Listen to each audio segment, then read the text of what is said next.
when I'm reading these things, I'm kind of seeing those people, but I see them like objects. Like they were people who denied Allah and that's it. But I think sometimes when I reflect upon these verses, I start to think those guys were actually people. They were people like me, right? Mm-hmm. People like you, human beings.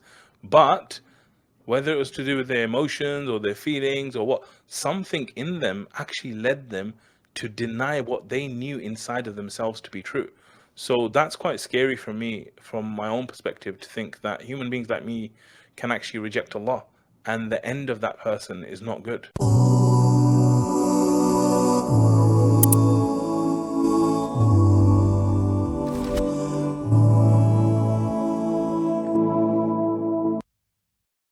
Bismillah, welcome to our next episode of Quranic Transformation. Let's get right into it. We are on verse number 18 for Surah Al-Mulk. وَلَقَدْ كَذَّبَ الَّذِينَ مِن قَبْلِهِمْ فَكَيْفَ كَانَ نَكِيرٌ.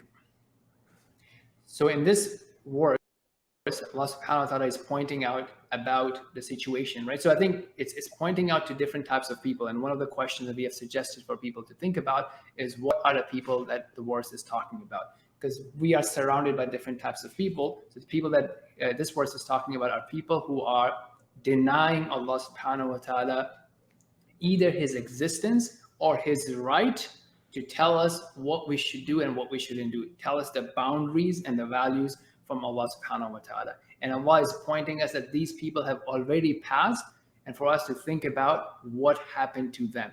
What was the result? What was the final end? Even they may have been massively successful, wealthy, famous, strong, what have you, but then they were all destroyed, collapsed, and the religion of Allah subhanahu wa ta'ala has always prevailed. So when you think about this, Muhammad, like in terms of different people and their end, what jumps out to you? Yeah, I think, it makes me think a lot of the time when I hear these kind of verses about people that rejected Allah, that people that kind of just went against what Allah wanted.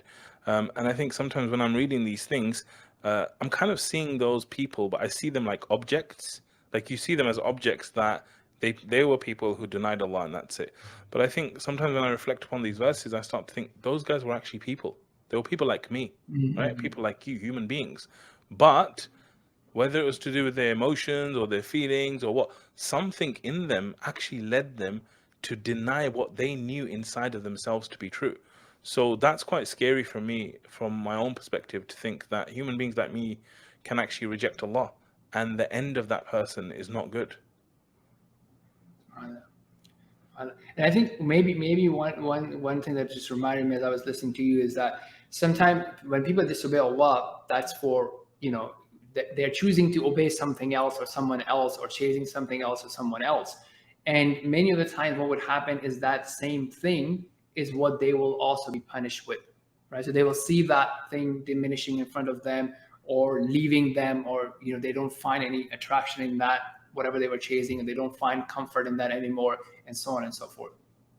And so I guess in a way it's like total deception then, isn't it? Because on one hand, like you deceive yourself to think that by rejecting Allah you're going to gain something, but actually you lose it all by rejecting Allah. Yeah, absolutely. Yes, yeah, so in this world as well as in the hereafter, right? So you didn't get to it, even within this world, you'll see the destruction of it, and obviously at the end as well. Okay, inshallah, let's move on to the next one. أَوَلَمْ يَرَوْا إِلَى الطَّيْرِ فَوْقَهُمْ صَافَّاتٍ وَيَقْبِضْنَ مَا يُمْسِكُهُنَّ إِلَّا الرَّحْمَنُ إِنَّهُ بِكُلِّ شَيْءٍ بَصِيرٌ.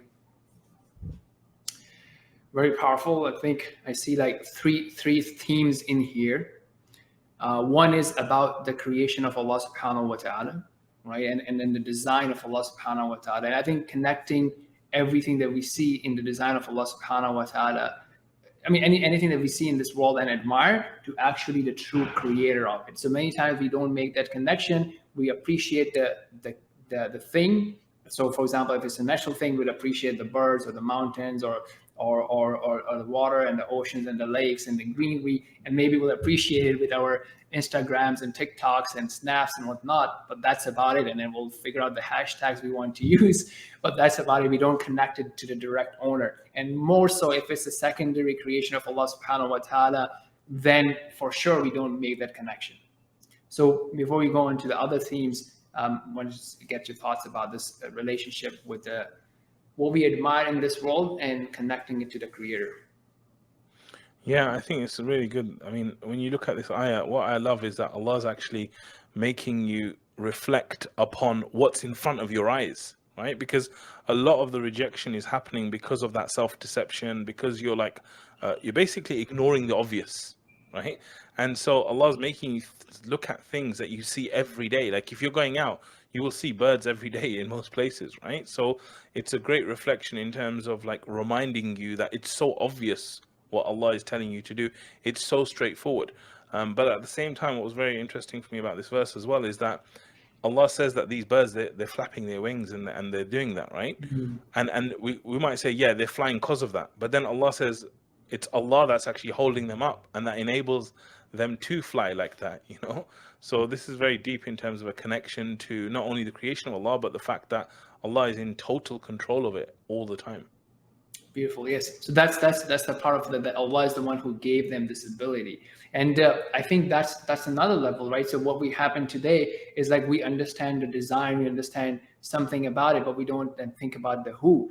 But a lot of the time, when it comes to the business world or the tech world and what have you, we always ask the question of who, right? So we're not just thinking about iPhone and what's behind it, but we also, for example, appreciate and acknowledge the patents that Apple holds for it. And even though we have some countries trying to do knockoffs and whatnot, but overall we acknowledge the patents that people have. And when it comes to the human creation, the sun, the moon, the whole earth, there are people who try to fight that and then try to ignore the who and then put some sort of an absurd cause for it, like a big bang or what have you, and then okay, it just happened. Let's not worry about the who part of it. Let's worry about the what and then the how, the design and the mechanics of it. But they're totally ignoring the who part of it, which is what Allah is pointing to. Like Allah is the one who created those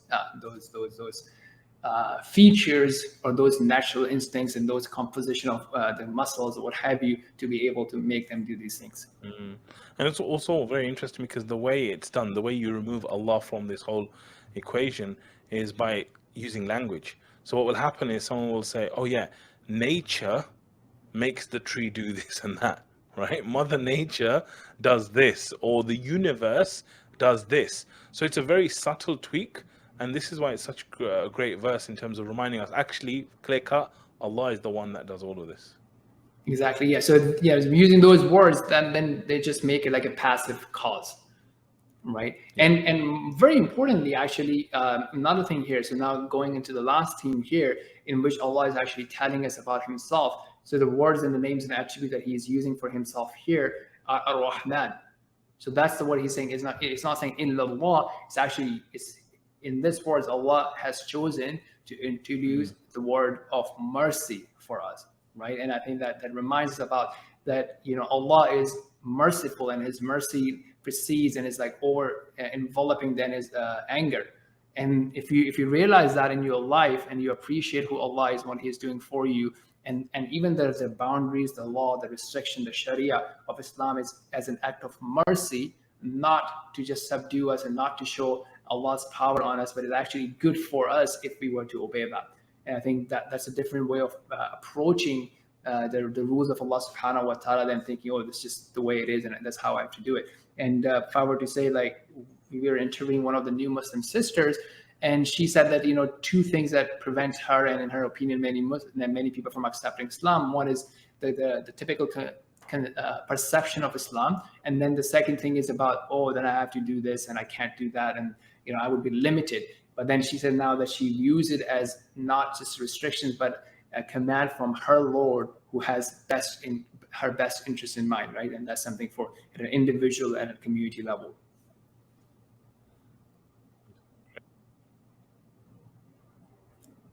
Okay. And lastly, Allah also introduces Himself as someone who is watching everything. Right? So He knows your condition. He knows the choices you're making. He sees the efforts that you're putting in. And He is also all aware and basir of your enemies, people who don't want you to be successful, who don't want the religion to be successful, or you don't want you to be successful at a personal level. So I think it's a really great feeling to know that Allah, my Lord, He is over encompassing. He has everything under his observation, and that will give you a great level of confidence and trust. Yeah, absolutely. I think there's nothing like sometimes I wonder how is it that a human being can be in this life without being connected to Allah? Think about the emotions that we go through, the things that we need, the pain, the problems. Connecting to Allah, it brings that sense of contentment, even if you're going through these hardships. So, and it's great that at the end of the day, it's with Ar-Rahman. Yes, beautiful. And yeah, if I were to use like a worldly example on this, like sometimes let's say you're working for some sort of a team or corporation or company, and there may be like some sort of turmoil going on, different challenges that the company or the people in the company are facing. And if you have good trust in the leadership and you know that they have delivered, have a big delivery history, and look, I'm going to do my part, and I know that these guys will take care of it. They'll help us come through it. Right? I want to follow the culture, follow the system, and we'll be out of it. It will be successful. So way more so, like, same thing like when you're in an aircraft and then you see that turbulence, and if you've traveled a few times and you don't have any other traumas and what have you, you generally trust, what, this is just going to pass through. I know I've been through this, and the aircraft is like designed properly, and I'll land safely, right? Obviously, nothing is guaranteed, but from a human perspective, you don't fear that much. So if we can get to the level of trusting Allah, that He is the one who is carrying these birds, He is the one who is providing and feeding those birds, and He's like way, way more capable to take care of me and my issues. Sure. Okay, beautiful. So I think we'll wrap up this episode at this, and then we'll see you guys in the next one. Assalamu